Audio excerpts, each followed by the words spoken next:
Notice, Parkview, it doesn't say flirt with sexual immorality. It says flee sexual immorality. And I want to tell you something that I know about all of you. On all of our campuses, anybody who's watching online, I know I don't know all of you. You don't all know me, but I know something about every single one of you pertaining to this verse. This verse right here, this is what you want your husband to do if you're married. Right, ladies? Amen?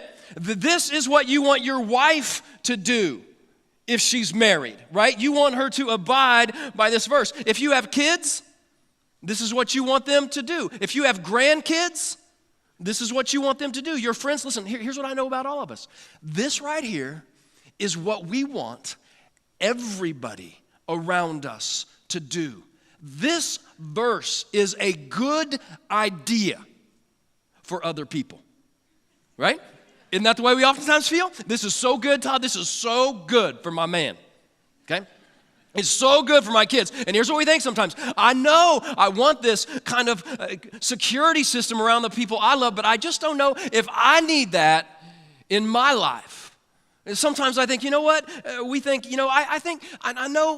I understand our culture, but we think sometimes, you know what? I think I can flirt a little bit with things and not just flee things. And as human beings, let me tell you something. We are notorious.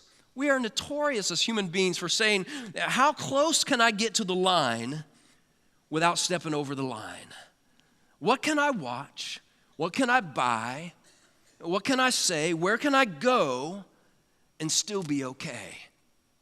This is what we do in our world so oftentimes. And let me just give you a case in point. This is just a real life example. You know what we do in our society? You know what we do in our culture? Not all of us do this, but many people in our culture do this.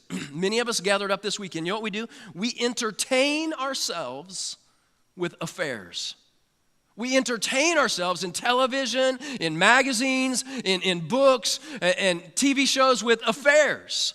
We do. I mean, think about it this way. When was the last time in a movie or on a TV show you saw an intimate scene, like an intimate sexual scene between a husband and wife? Not very often, right? Here's what we do in our culture. We entertain ourselves with affairs, and then when somebody actually has one, we're shocked. We say, well, what?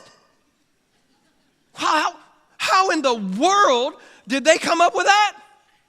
What? Why would they do that? We entertain ourselves with affairs, but then we are completely shocked when somebody actually has one. And here's what happens so oftentimes in our lives. Every single day this happens to us. If you're taking notes, you could write this down.